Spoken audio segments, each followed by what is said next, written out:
আসসালামু আলাইকুম। আমি সম্রাট। সবাইকে 6 to 12 একাডেমিতে স্বাগতম। ভিউয়ার্স, আজকে আমাদের আলোচ্য বিষয় হলো নবম ও দশম শ্রেণীর জীববিজ্ঞান বইয়ের চতুর্থ অধ্যায় অর্থাৎ জীবনী শক্তি অধ্যায়টির শ্বসনের প্রকারভেদ নিয়ে আলোচনা। এটি একটি অত্যন্ত গুরুত্বপূর্ণ বিষয়। শ্বসন মূলত দুই প্রকার, একটি সবাত শোষণ আর একটি হলো অবাত শোষণ। চলো আমরা ক্লাসটি উপভোগ করে দেখি। এখানে জীবনী শক্তি শ্বসনের প্রকারভেদ। শ্বসন মূলত দুই প্রকার, একটি সবাত শোষণ আর একটি হলো অবাত শোষণ।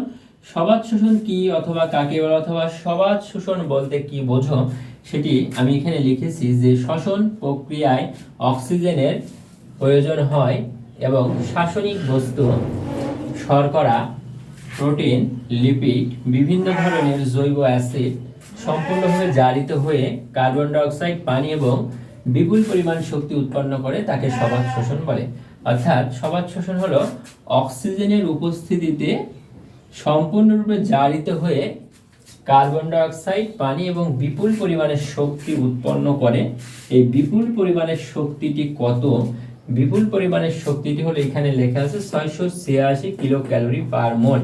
এই শক্তিটি যে কোনো পরীক্ষার জন্য, সেটা এসএসসি, এইচএসসি কিংবা মেডিকেল ভর্তি পরীক্ষা কিংবা এনটিআরসি এবং বিসিএসসি যারা ডোমেস্টিক ক্যাডারে পরীক্ষা দেবে প্রাণীবিদ্যায়, তাদের জন্য এই শক্তিটি খুবই জানা প্রয়োজন। 686 কিলো ক্যালোরি পার মোল শক্তি এখানে উৎপন্ন হয়ে থাকে।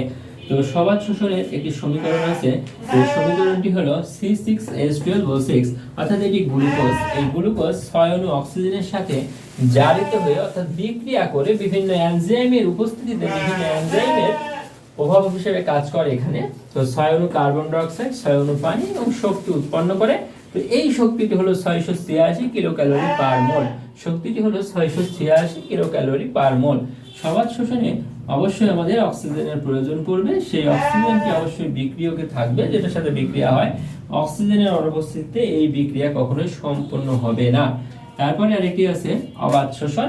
অর্থাৎ অবাত শোষণ হলো সবাত শোষণের সম্পূর্ণই বিপরীত।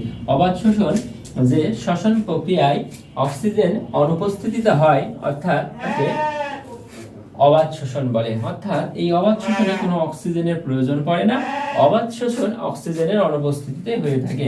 তো এখানে সমীকরণটি হলো C6H12O6, অর্থাৎ এটি হলো গ্লুকোজ, এটা হলো বিক্রিয়ক। বিক্রিয়কে কোনো অক্সিজেনের বালাই নেই, কারণ অবাত শোষণে অক্সিজেনের প্রয়োজন পড়ে না। এটি হলো এনজাইম। এই এনজাইম হলো প্রভাবক। এনজাইমের প্রভাবে এটি বিক্রিয়া হয়ে বিশ্লেষিত হয়ে দুই অণু C2H5OH অর্থাৎ ইথাইল অ্যালকোহল। ইথাইল অ্যালকোহল যে কোনো যৌগের আমাদের বিক্রিয়া শেষে যদি OH থাকে, এই OH থাকলে সেটি অ্যালকোহল হয়ে থাকে। যে কোনো অ্যালকোহলের শেষে OH থাকবে। আর এটি ইথাইল অ্যালকোহল, কারণ C2H5 এটা হলো ইথাইল আর OH আছে তাই অ্যালকোহল, এটা হলো ইথাইল অ্যালকোহল। আর এখানে দুই অণু কার্বন ডাই অক্সাইড তৈরি হবে এবং শক্তি উৎপন্ন হবে 56 কিলো ক্যালোরি পার মোল। অর্থাৎ আমাদের অবাত শোষণের শক্তি হলো 56 কিলো ক্যালোরি পার মোল, এটি আমাদের জানা প্রয়োজন। তো সবাত শোষণের শক্তি হলো 686 কিলো ক্যালোরি পার মোল আর অবাত শোষণের শক্তি হলো 56 কিলো ক্যালোরি পার মোল। তো ভিউয়ার্স, এই ছিল সবাত এবং অবাত শোষণ সম্পর্কে আলোচনা। তো সবাত এবং অবাত শোষণের আরও প্রকারভেদ আছে, যেমন সবাত শোষণ হলো 4 প্রকার। এগুলো নিয়ে আমি এর পরবর্তী ক্লাসে আলোচনা করব। তো ক্লাসটি কেমন লাগলো জানিয়ে দাও কমেন্ট বক্সে। ষষ্ঠ থেকে দশম শ্রেণী পর্যন্ত Bangla, English, physics, chemistry, biology, একাদশ থেকে দ্বাদশ শ্রেণী পর্যন্ত ইংলিশ, বাংলা, আইসিটির নতুন নতুন ক্লাস পেতে আমার চ্যানেলটি সাবস্ক্রাইব করে রেখো। আল্লাহ হাফেজ।